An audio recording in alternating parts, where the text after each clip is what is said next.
I'm going to be going through my top 10 favorite Vogue patterns.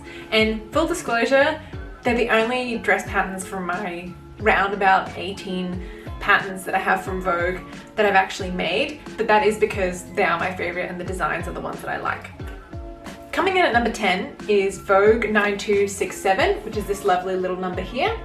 This dress I made up two versions of. The first one I used the recommended fabric, which they've listed here, a crepe, which I think is the first place that this pattern falls down, that a crepe in this fabric doesn't really have enough structure to support the V slit that it has in the neckline, and what ends up happening is it ends up flopping open kind of really weirdly. It also makes it difficult to sew. I was quite new when I started this pattern and crepe just was not it. I struggled so much with it. So the next version I made a cotton sateen and I made view A. So the crepe was view B, which is this swishy sleeved version, and the cotton sateen was view A. And that worked a little bit better in terms of the neck, but it still flopped open funny. Then it also meant at the waist section there are some pleats that are sewn down with some really lovely top stitching, which I think if I'd gone a size up would have looked really nice because it would have stopped the weird shaping I got around the waistline, which is that it kind of like stuck around my body where the things were stitched down, and then where it was free it came out a lot, which I'm not sure if that's a combination of the fabric I was using or just the pattern and its choices. The next time I make this, which I definitely will be, I'm going to get one of those V-shaped boning pieces or put two pieces of boning in the neckline just to hold it open or in the V shape, which I have in another ready-made dress of mine. And also then try and use like a brocade or something to that effect and not sew down the bottom pleats, just do the top stitching decoratively. Number 9 is V8689. Now this pattern, I've never actually successfully completed the dress. I made a rather poor fabric choice with this one using a kind of fancy fabric and just put way too much pressure on myself to get it made, and ended up abandoning it anyway because I didn't like how it looked. I did view B, and that is this lovely boat neckline dress with buttons on the shoulders. Now in the pattern those buttons are functional, and it just allows you to go in and out of the dress a little easier, and it also has a side zipper. So what I would probably do next time I make this is just make the buttons decorative and use snaps or something like that that's just easier to get very small, fine, accurate details. Or I would just find a different way of making the loops because it was little loops with buttonholes. Yeah, I kind of want to make this one again because I feel like I just got really overwhelmed and frustrated with it, but it actually is a pretty solid pattern. The other downside of this one is that it does take quite a bit of fabric. So view A takes 5 meters of fabric, between 4 and 5 meters of fabric just for the dress because it has such a lovely full gathered skirt, but that's just something to keep in mind if you're going to make this one. Coming in at number 8 is V9295. What drew me to it initially was this sheer dress that they have in the pattern envelope, which is essentially making the dress out of a tulle fabric, and I thought that just looked absolutely gorgeous. I made up view A, which is the short sleeved version, and I think combination of trying a different style that I wasn't really used to, the type of fabric that I used, and sizing the sleeves wrong meant that this didn't really turn out. It's not something I grab for every time. I really like how it looks, but it just maybe isn't a look for me, if that makes sense. I ended up having to cut into the armholes and make little ties so that my arms would fit, which in hindsight I could have just pleated a little bit less, but you know, you live and you learn. I can see myself making this dress again. I just think I would make the skirt a bit fuller, which I think I say about all my dresses, but I'm just a full skirt kind of girl. I can't do the whole A-line dress thing. And this is even an A-line dress, kind of has the fullness of like a half circle skirt. Love the pattern, maybe not the style for me. Coming in at number 7 is V9076. This dress, I actually managed to make a whole dress out of it, but I just had a few things I wanted to tweak. I really liked the swishiness of the skirt. It was super easy to fit over the top because it's basically just a gathered bodice, so it comes out really easily. The sleeves were lovely as well. The main issue I had is that the front button closure is the functional closure of the dress, and when I tried it on at the end, I just didn't feel very secure in it. I just don't think buttons and loops are like something that are gonna give me super confidence that I'm not gonna just pop open anywhere. So I think next time I make it, which I do really want to do, I'm going to put an invisible zipper in the front with like a lap section and then put some buttons on there so that it looks like buttons, but it's not actually buttons, if that makes sense. Yeah, it's a really lovely bohemian style dress, and I think next time I'm going to make it out of a linen or a cotton. It does say that it recommends lawn, but I've never really found the weight of lawn in the places that I get my fabric from to be really like dress appropriate, if that makes sense. I think the last time I made it from like a red synthetic suiting fabric type thing, and it worked out really well. Okay, dress number 6 is V9000, and this dress I started making and then realized I'd probably picked the wrong fabric. So I picked like a cotton double gauze type fabric, but what ended up happening is because the bodice kind of, it's all connected and there's no waistband with like interfacing or anything, it just meant that the waistband kind of pulled really funny and it just didn't hold the structure of the dress very well. So I think next time I will probably stick more to the recommended fabrics, which another reoccurring theme in these dresses is that I'm very bad at picking fabrics, and go with like a linen. Oof, linen would be so nice. A linen or like a gingham cotton. I think that'd be really lovely. And I'm so keen, like I would love to do like this whole double color, like the skirt is one and the top is something else, and then you can wear it with like a belt and it looks like a two-piece set. I think that would just be really cute. I loved the fullness of the skirt. It doesn't look like it would be very full, but it was just nice and swishy and wonderful. I didn't end up finishing it, and again, this has a button closure. So thankfully with this dress, the main thing that I learnt from my other experiences with button closures is that this one is a faux front closure. So I think you sew it as if you're gonna get out there, but you'd never actually open those buttons, so you could totally sew it down if you wanted to. And then it has a side zipper to get in and out. It's a all-in-one bodice, which also makes it really easy to sew up because you don't have to do sleeve insertions or anything like that. And I just really like how it came out on me.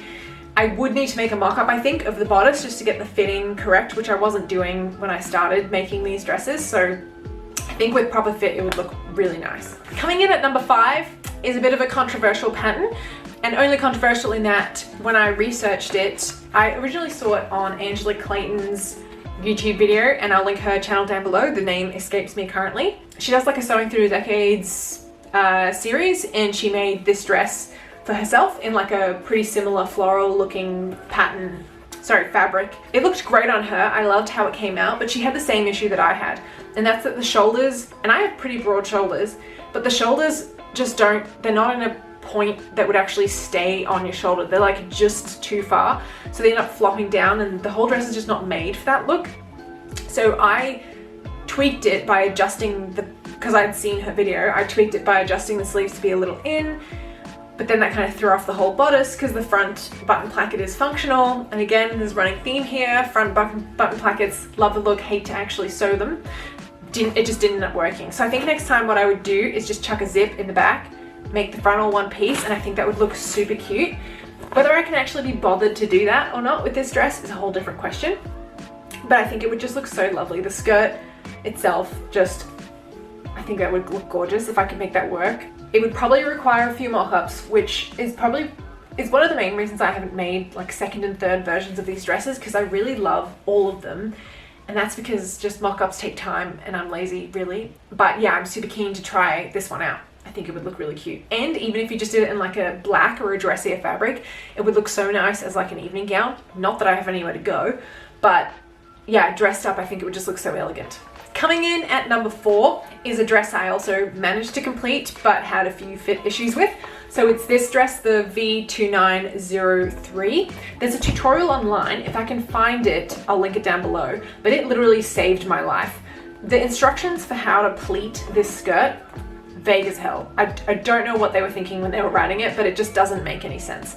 And when you watch that video, it's all clear as day. Like that, the lady who had that described it perfectly. I loved her presentation, and her dress at the end looked gorgeous as well. I unfortunately made this out of a canvas type fabric. At the time I didn't, again, know my fabrics, and now if I would make this again, I would probably pick like a cotton sateen, because that would be ideal for this fabric, for this dress.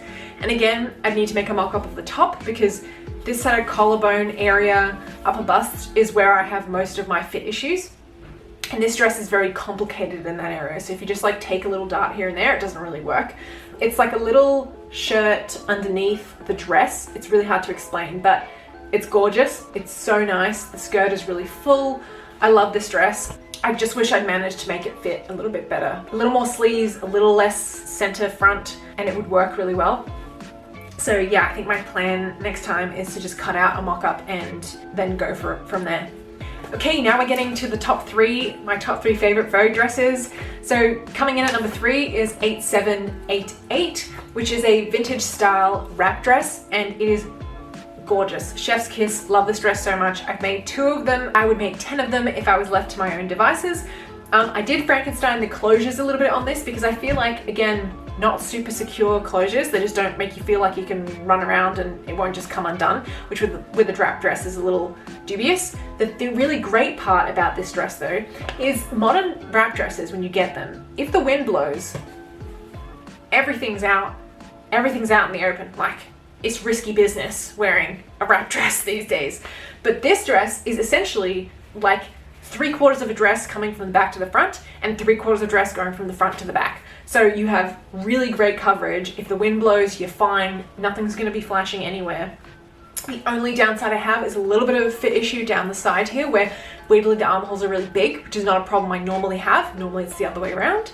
This is a wonderful, wonderful dress. Again, very full skirt, really nice swishability, just a lovely, easy dress to make. It takes a decent amount of fabric, like 4-ish meters for a size 12, which is roughly what I make, varying between 12 and 14. But it's gorgeous. I couldn't recommend this dress more. I hack the back closure to do eyelets instead of hooks, and so I wrap the ties, I put on extra ties and wrap ties through eyelets instead of having hooks and bars come together. I've just never found that I can rely on a hook or bar closure. I don't make them very well, and then I am also a very active person. Just in my job, I stand up and sit down a lot, and just the risk of it coming undone is quite high. So yeah, that's that dress. I love it so much. Definitely one of my tried and true dress patterns. And coming in at number 2 is Vogue 8999. And this dress just, I love it so much. I've made 2 of them, and if it didn't eat so much fabric, I would make more. Like, I want one in every color and in every fabric type. This is essentially a kind of all-in-one bodice that's been cut at an empire waist section, and then the body and the skirt is just a bunch of panels, like probably 10 panels in the front and 10 in the back, and they're just made that they're skinny and they go out wide to make a really fluffy dress. It's gorgeous. It's elegant. It comes together really easily because it's not lined or anything, so it's just a straight up one layer. The only tricky part is the connection of the zipper to the underarm. I can find there's a lot of things intersecting and there's not a lot of fabric, so it can be a bit tricky. Yeah, it's also really easy to size because it's got so many panels in the waist. You can just size the top section to you and then have bigger seam allowance or smaller seam allowance in basically all the seams by a tiny bit, and it'll fit really well. I also recommend, if you make this dress, that you just cut the side with the zip with a little bit more seam allowance because of the trickiness of under the arm and things like that, and just being able to interface it. A lot of pressure goes onto that zip. Yeah, give yourself a bit of room, give yourself a bit of interfacing, and it'll come out really great. I kind of am really curious to make this out of a crepe or something lighter.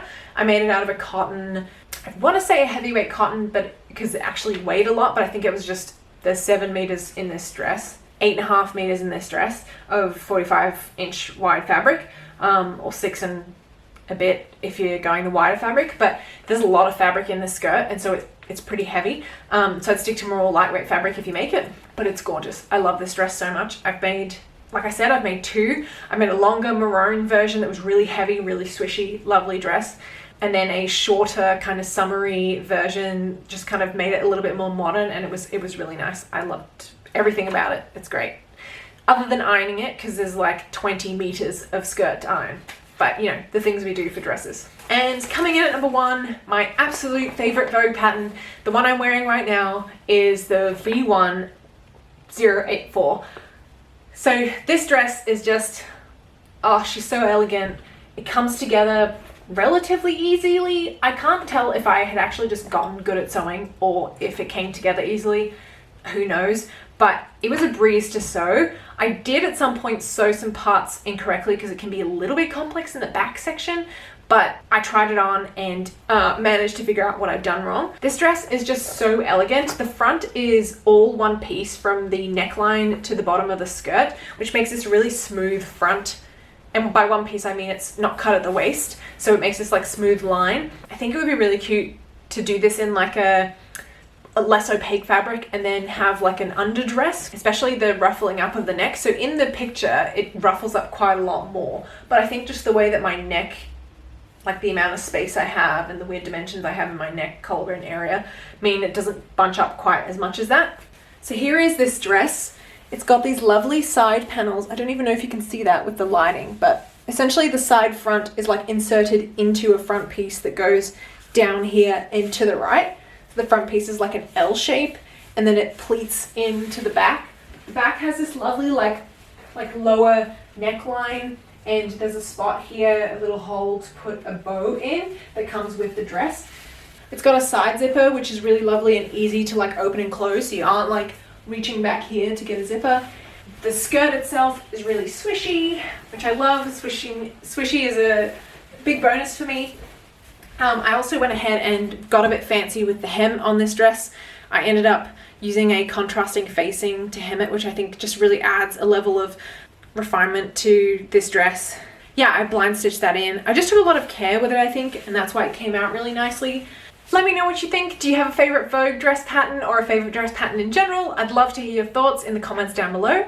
Don't forget to like and subscribe if you liked this video, if you would like to see more. I have a lot of patterns and a lot of thoughts about those patterns. So if you want to see more, let me know. Going through my collection is always really good to remind myself of the projects that I made and what I liked about them, what I would do differently. I really am considering keeping like a bit of a sewing journal. I haven't for the last couple of years that I've made projects, but I'm thinking it would be nice to have like an entry with the fabric that I used and like what went well and what didn't go well, what fit adjustments I made. I'd love to think I'm that person that could do that, but realistically I'm super forgetful, so the chance of me actually getting around to putting something together like that are probably pretty low. Anyway, that's it for today. I hope you have a wonderful week and enjoy whatever creative project it is you're working on. Until next time, bye!